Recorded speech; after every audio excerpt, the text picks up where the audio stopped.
Mesdames, Messieurs, bonjour et bienvenue sur notre chaîne YouTube. Ici nous vous donnons la clé, alors si vous êtes nouveau, abonnez-vous et cliquez sur la cloche de notification pour ne plus rien manquer. Cela fait, on peut commencer.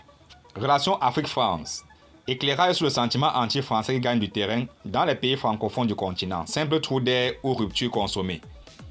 L'année 2022 s'achève comme elle avait commencé, sur une image de divorce et d'incompréhension grandissante entre la France et les pays d'Afrique francophone des anciennes colonies. À l'expulsion en janvier de l'ambassadeur de France à Bamako, après que le chef de la diplomatie française ait qualifié la junte au pouvoir d'illégitime, fait écho le départ des derniers soldats français de Bangui en Centrafrique, en décembre, laissant le champ libre à la Russie et aux mercenaires de Wagner, vers lesquels le Mali s'est aussi tourné. Entre-temps, les discours anti-français, souvent alimentés par le Kremlin, dans un contexte de guerre en Ukraine, ont prospéré.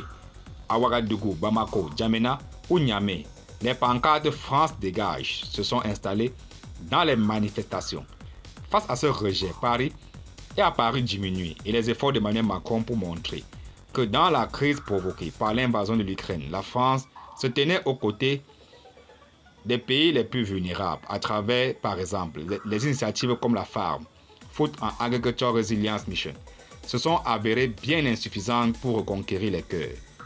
Le sommet de la francophonie organisé en Tunisie en novembre a une nouvelle fois offert le spectacle d'une réunion de familles fatiguées et le déplacement du président français au Cameroun pour rencontrer l'inamovible Paul Biya a encore alimenté le sentiment de coupable complaisance après l'adoublement de Mamad Déby au Tchad.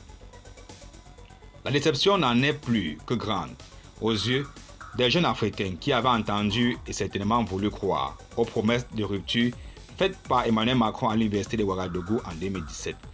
De cette réinvention de la relation entre la France et l'Afrique, de cet inventaire honnête du passé qu'il entendait et qui se sentent aujourd'hui floués. Est-ce à dire que le fossé ne peut que continuer à se creuser? Pour prendre la mesure du malaise, la parole a été donnée à des artistes, des intellectuels, aux acteurs engagés du continent à travers une série d'entretiens.